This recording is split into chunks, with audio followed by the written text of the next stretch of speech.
नमस्ते विद्यार्थ्यांनो, नवोदय प्रवेश परीक्षेची तयारी करत असताना आपण शब्दतरंग प्रकाशनच्या सराव प्रश्नपत्रिका क्रमांक 6 मधील गणित विषयातील उदाहरणांचे स्पष्टीकरण पाहणार आहोत। काळजीपूर्वक पहा, समजून घ्या। अत्यंत महत्त्वाची आणि अशाच प्रकारची प्रश्न परीक्षेमध्ये येतात असे प्रश्न आहेत। स्पष्टीकरण काळजीपूर्वक पहा।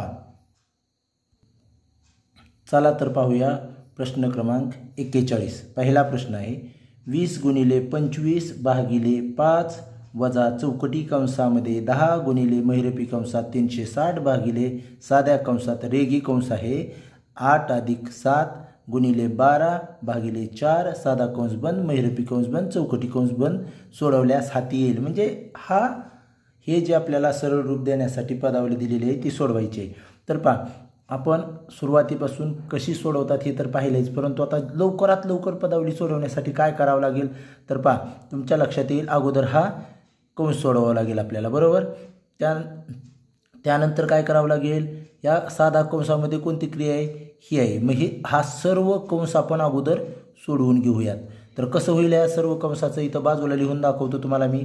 हे पहा, 8 आणि 7 15 झाले, 15 आणि 12 15 यांचा गुणाकार हे बघा 12, तर 12 पंचे 60 हातचे 6 12 एकम 12 6 18 180 कोणाचा गुणाकार आला बघा 15 आणि 12चा, आणि त्याला पुन्हा कितीनं भागायचं आहे 4नं भागायचं आहे, बरोबर। मग काय येणार 4 × 4 = 16 2 उरले, बरोबर, आणि 4 पंचे 20 लक्षात आलं का।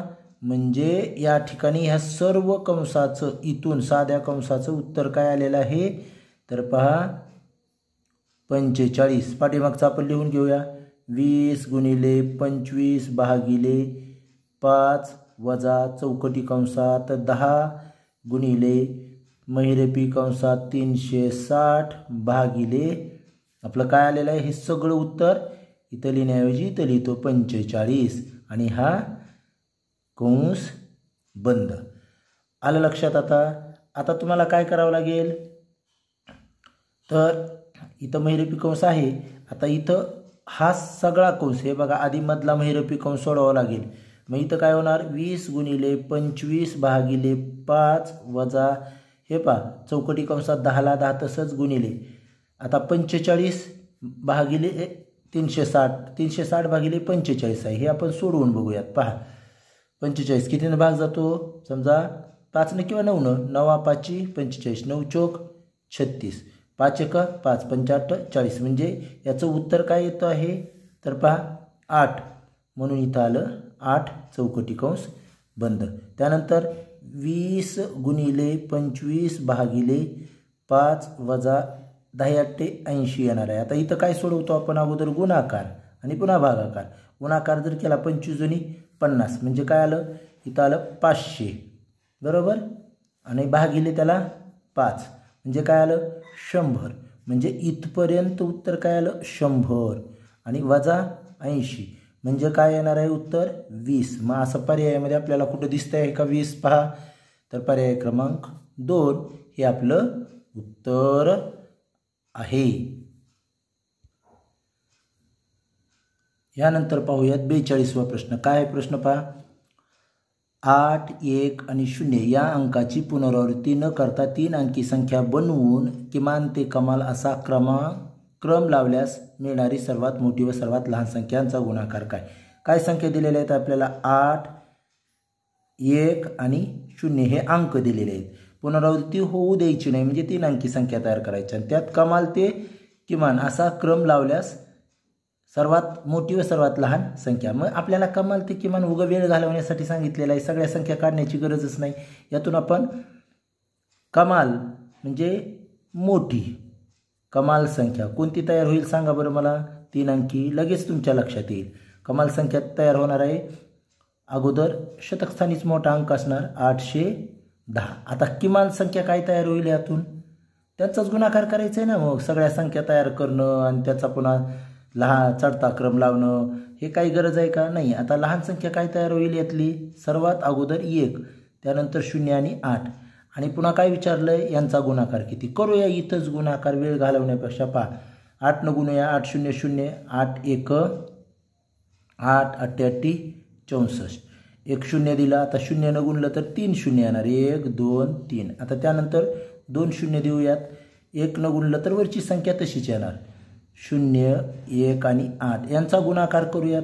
आता गुणाकार करायला म्हणजे बेरीज राहिली. आता 0 8ला 8 4ला 4 6 आणि 1 7 आणि 8ला 8 एकक दशक शतक 87,480 असा पर्याय कुठं दिसतो आहे का तुम्हाला?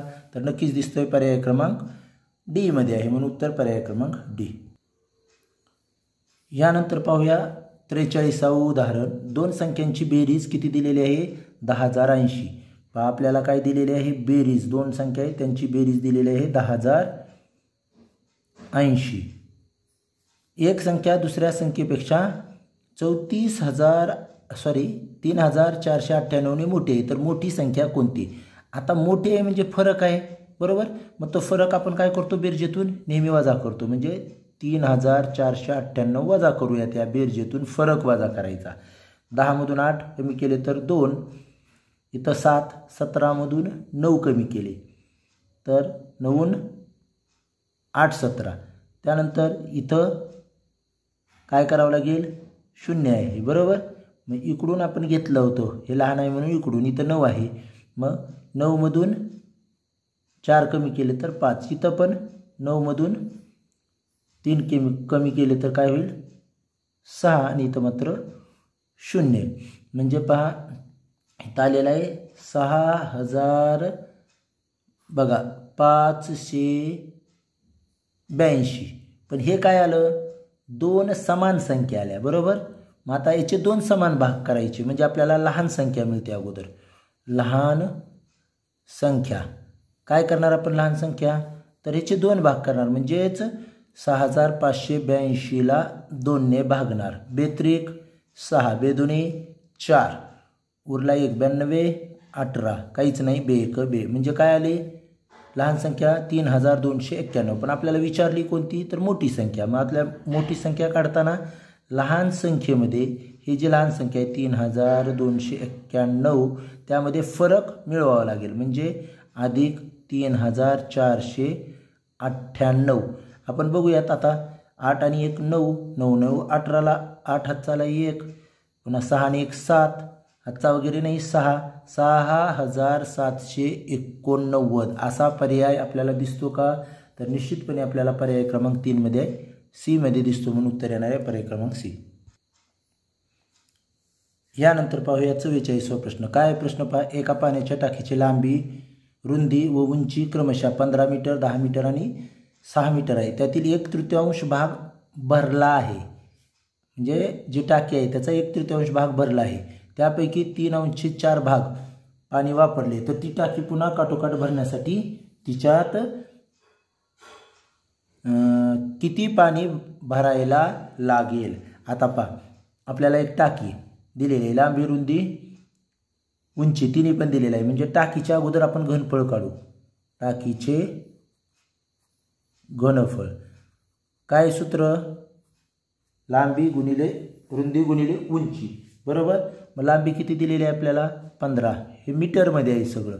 गुणिले रुंदी आहे 10 गुणिले उंची 6 यांचा जर गुणाकार केला आपण तर 15 × 150 आणि पुन्हा 6 90 म्हणजे 900 मीटर आलेलं आहे. हे काय आलं? पण मीटर म्हणता येईल का? घनफळ काढलं आहे. घन मीटर मीटरचा घन किंवा आपण घन मीटर असं म्हणतो. मग मला सांगा तुम्हाला माहीत आहे 1 घनमीटर म्हणजे किती लिटर असतात? 1 घनमीटर 1 घनमीटर म्हणजे किती लिटर? 1000 litre 1000 litre. मग आपल्याकडे किती लिटर आहे? 900 घनमीटर म्हणजे किती लिटर ते काढावं लागेल म्हणजे ते क्षमता येईल टाकीची. मग टाकीची क्षमता कॅपॅसिटी आहे की नाही धारकता किती असेल? 900 गुणिले 1000 1 2 3 4 5 5 0 90 आहे की नाही. 1 2 3 4 5 एकक दशक शतक लक्ष दशक बघा 1000 10,000 लक्ष म्हणजे त्या टाकीची क्षमता किती लिटर आहे? 9 लाख लिटर पाणी त्यामध्ये मावू शकतं, बसू शकतं. आता आपल्याला म्हटलंय त्यातील 1/3 पाणी पाण्यानं भाग भरलेला आहे. मग ह्यातला 1/3 म्हणजे भरलेला भाग काय असणार? भरलेला भाग बरोबर 9 लाख जे दिलेला आहे 9 लाख लिटरचा 1/3 काढणार आपण, म्हणजे 3 न भाग घालायचा. 3 एक 3, 3 त्रिक 9 आणि तेवढे शून्य द्यावे लागतील. 1 2 3 4 आणि 5 म्हणजे 3 लाख लिटर आला. किती? 3 लाख लिटर. हे काय आलं? भरलेला भाग पाण्याचा बरोबर. आता ह्या पाण्यातील किती काढून टाकलंय म्हटलंय? पाणी काढून घेतले तर 3/4 म्हणजे काढलेले पाणी. आता किती? 3/4 म्हणजे 3 लाख चा 3/4. 4 न भाग घालूयात. आता 4 एक 4, 4 7 28, 2 उरले, 4 5 20, पुन्हा 1 2 3 0, 1 2 3 0 म्हणजे काय आलं? 75,000 लिटर पाणी. किती आहे शिल्लक मग टाकीमध्ये आता? 75,000 लिटर. मग आपल्याला विचारलेलं काय? पूर्ण भरायला किती पाणी लागेल? तर आता मला सांगा तिची क्षमता किती आहे? टाकीची क्षमता आपल्याला माहिती आहे. क्षमता किती दिलेली आहे? हे बघा 9 लाख लिटर. मग 9 लाख लिटर भरण्यासाठी आधीच किती आहे त्यामध्ये? आता 75,000 लिटर. म्हणून भरावे लागणारे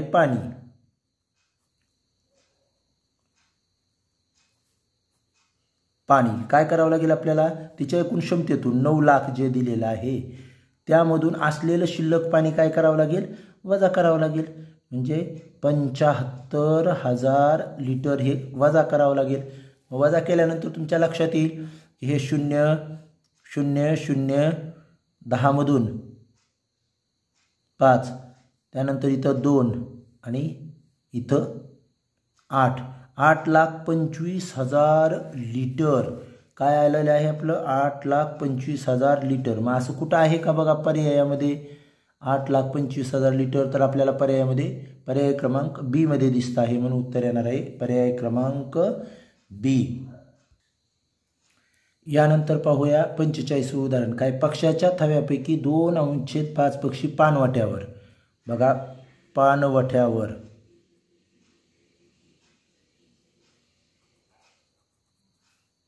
किती पक्षी आहेत? 2/5.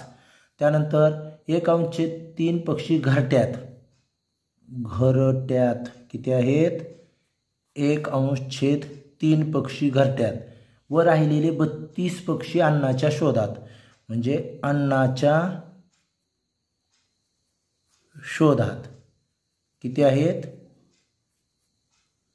32 पक्षी असं आपल्याला दिलेलं आहे. तर पाणवठ्यावर किती पक्षी आहेत? पाणवठ्यावर म्हणजे इथं किती पक्षी आहेत हे काढायचं. हे बघा हे काळजी घेत चला. मग कधी तर घरट्यातलं पर्यायामध्ये दिलेलं असतं, पाणवठ्यावरचं एकूण कसंही दिलेलं असतं. मग आपण चुकीचा पर्याय मात्र लिहितो. आता आपण अगोदर पाहूया ह्या दोन्हीचं मिळून पाणवठ्यावर आणि घरट्यात हे दोन्ही मिळून किती पक्षी होतील? तर 2/5 अधिक यांची बेरीज करूया. 1/3 छेद समान आहे का? नाही. छेद समान करून घेऊया. 15 झाला. ह्याच्या पाड्यामध्ये 3 नंबरला आणि ह्याच्या पाड्यामध्ये 5 नंबरला.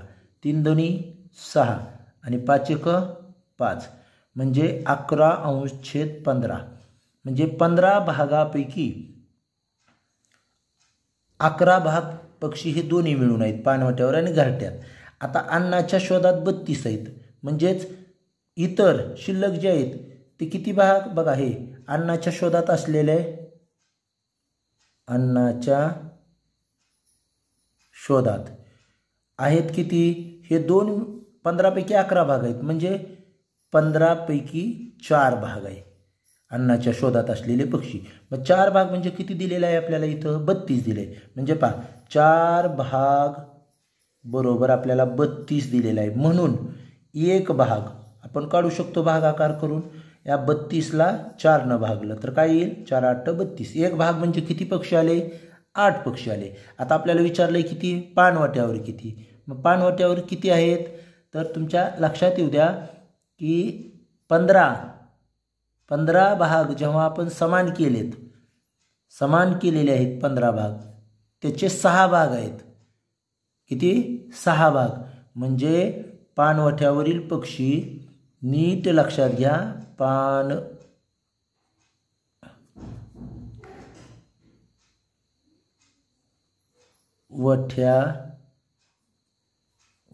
पक्षी किती आहेत तर 6 भाग आहेत. बरोबर. मग एक भाग म्हणजे 8. मग 8 गुणिले 6 बरोबर 48. आणि मग असा पर्याय किंवा उत्तर आहे का पाहूया आपण. 48 तर आपल्याला पर्याय क्रमांक 4 मध्ये म्हणजे डी मध्ये, डी इथं दिसतं आहे 48 म्हणून उत्तर येणार आहे पर्याय क्रमांक डी. यानंतर पाहूया 46वे उदाहरण. जर दोन संख्याचा महत्तम समापवर्तक जर दोन संख्यांचा महत्तम समापवर्तक म्हणजेच HCF म्हणजे त्याला आपण मसावी म्हणतो. मसावी किती दिलेला आहे आपल्याला 36. आणि लघुत्तम समापवर्तक LCM म्हणजे लसावी किती दिलेला आहे 504. आणि एक संख्या पण दिलेली आहे आपल्याला. एक संख्या किती दिलेली आहे 72. तर आपल्याला म्हणतात दुसरी संख्या काय. आपल्याला दुसरी संख्या कोणती असेल असं विचारलेलं आहे. बरोबर. मग आपण कसं करणार. मसावी दिलेला आहे, लसावी दिलेला आहे, एक संख्या दिलेली आहे, दुसरी काढायची. मग लगेच सूत्र तुम्हाला माहीत पाहिजे. पहिली संख्या किंवा डायरेक्ट दुसरी संख्या काढायची असेल तर आपण दुसरी संख्या एका सूत्राने सुद्धा लक्षात ठेवू शकता. दुसरी संख्या बरोबर मसावी गुणिले लसावी भागिले पहिली संख्या. मग आपण कसं करू शकतो. मसावी काय आहे 36, लसावी काय आहे 504 भागिले पहिली संख्या दिलेली आहे एक संख्या म्हणजे पहिली संख्या 36. 36 एक 36, 36 दोन्ही 72, बेक बे दोन्ही 4, एक उरलं इथं झाले 10 झाले. बे पंचे 10, काय उरलं का नाही उरलं. बे दोन्ही 4, 252 म्हणजे दुसरी संख्या काय आलेली आहे 252. मग असं 252 आपल्याला दिसत आहे का तर पर्याय क्रमांक सी या ठिकाणी आहे. यानंतर पाहूया 47वा प्रश्न काय आहे. 11.1/6 या संख्येचे दशांश समतुल्य आहे. तर आता दशांशमध्ये ही संख्या करायची आहे. मग हे करण्यासाठी 16 या असा आहे 11.1/16. तर आता आपल्याला काय करतील काय विद्यार्थी याचं पूर्णांकयुक्त अपूर्णांकामध्ये करू आहे ते अपूर्णांकात करतील आणि त्याचा भागाकार करतील. काही जणांना असा भागाकार येणार नाही. जसं येईल तसं करायचं आपण.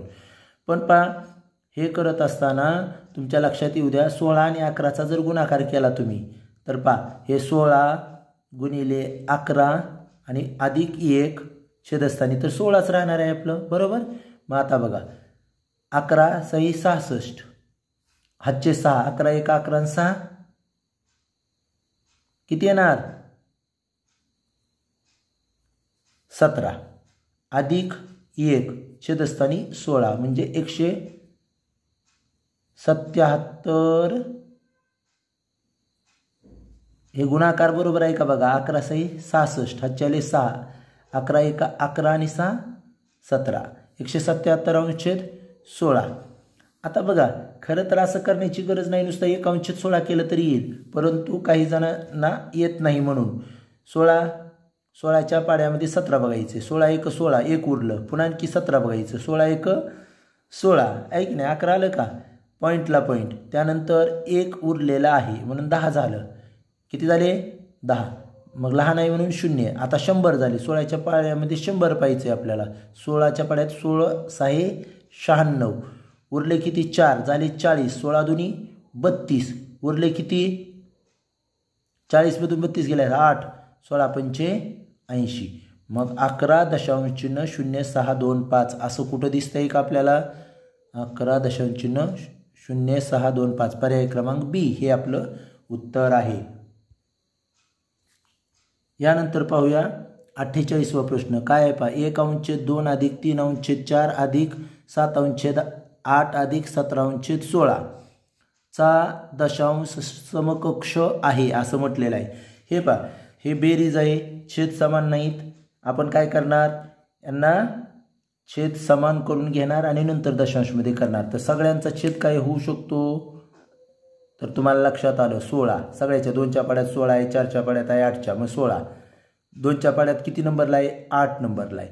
4च्या पाड्यात 4 नंबरला आहे, 8च्या पाड्यात 2 नंबरला आहे, 16च्या पाड्यात 1च नंबरला आहे. मग काय करणार, 8 आणि 1चा गुणाकार, 8 1 8 अधिक 4 आणि 3चा गुणाकार, 4 3 12 अधिक 7 आणि 2चा गुणाकार, 7 2 14 अधिक 17ला 17 तसंच. आलं लक्षात. आता पाहूयात आपण हे यांची बेरीज करूया. 17 आणि 14 किती होतात, तर 31. 31 32 33 आणि 10 43 आणि 8 51 अंश छेद 16. आणि आता मगाच्या सारखंच वरच्या सारखं आपल्याला 16 भाग घालावं लागेल. 16 त्रिक 48. उरले किती रे, 3. दशांश चिन्ह दिलं, 3 उरले होते, 30 झाले बरोबर. मग 16 1 16. हे बघा 30 उरले होते माहिती आहे आपल्याला, त्यातून 16 वजा केले तर उरले किती, 14. पुन्हा झाले 140. मग 16च्या पाड्यात 140 बघायचं तर 16 16 96 16 8 28 म्हणजे 128. वजा करूयात 2, इथं 1 आणि इथं 0 12 राहिले, आणखी 0 घेतलं 120 झाले. 16च्या पाड्यात 16 7व्या नंबरला 112 आहे. पुन्हा आणखी वजाबाकी केली तर काय उरणार आहे, 8 आणि पुन्हा 0 घेतलं. 16च्या पाड्यामध्ये 80 5व्या नंबरला आहे, म्हणजे 3.1875 3.1875 पर्याय क्रमांक सी हे उत्तर आहे. यानंतर पाहू 49वा प्रश्न. एक सामना एकूण 1 तास 40 मिनिटे चालतो. सामन्याच्या एकूण वेळेच्या प्रत्येकी 1/40 तास असे एकूण 2 टाईमआउट होतात. तर एकूण टाईमआउट किती मिनिटाचा होता. आता बघा सामना किती तास चालतो म्हटलंय, 1 तास 40 मिनिटे, म्हणजेच किती मिनिटामध्ये काढूयात आपण. हे 1 तासाचे 60 आणि हे 40 100 मिनिटे झाले बरोबर. आता या सामना काय चालतो 100 मिनिटांचा. पहा टाइम आउट म्हणजे मधला ब्रेक किती आहे, 1/40 म्हणजे एक ब्रेक 1/40चा. तर ब्रेक किती आहेत, 2 टाइम आउट.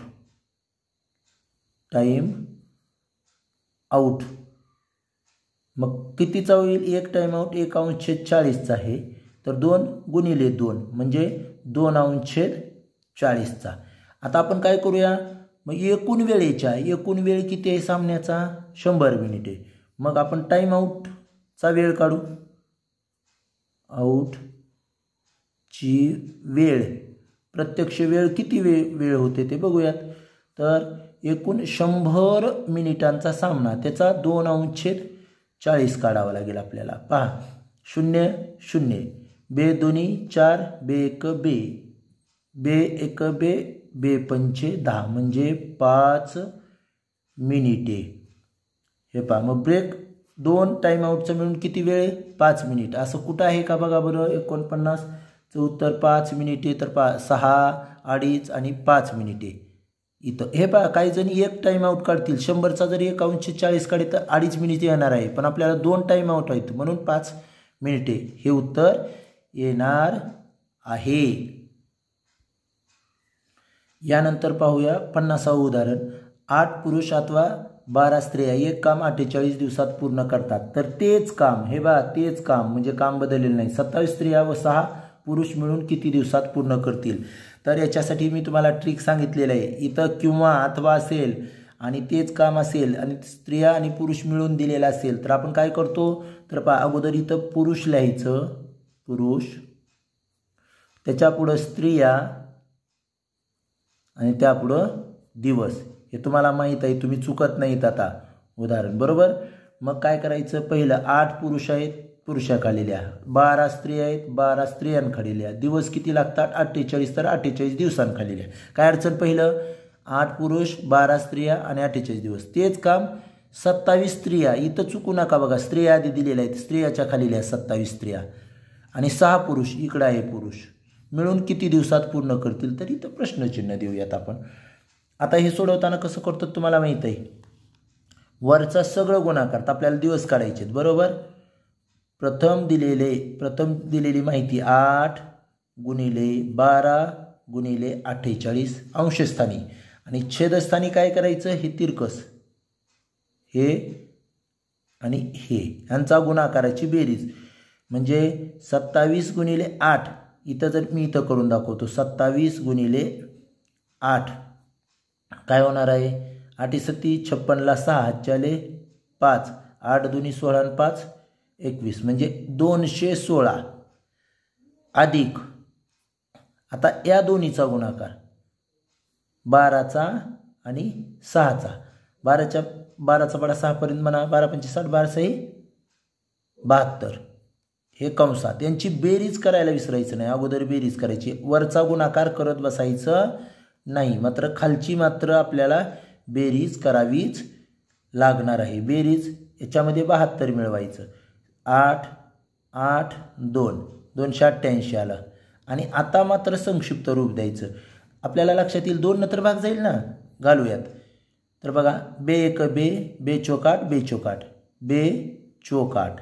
आता इथं 12 आणि 144 दिसतंय. 12 1 12, 12चा वर्ग आहे म्हणून 12 12 144. 12ने इकडे जात आहे, 12 1 12, 12 चोक 48. वर काय राहिलं रे, तर बघा 4 गुणिले 1 गुणिले 4, 4 चोक 16, 16 दिवस. मग असं कुठं आहे पहा बरं 16 दिवस, तर आपल्याला पर्यायामध्ये पर्याय क्रमांक बी मध्ये दिसत आहे, म्हणून उत्तर येणार आहे पर्याय क्रमांक बी.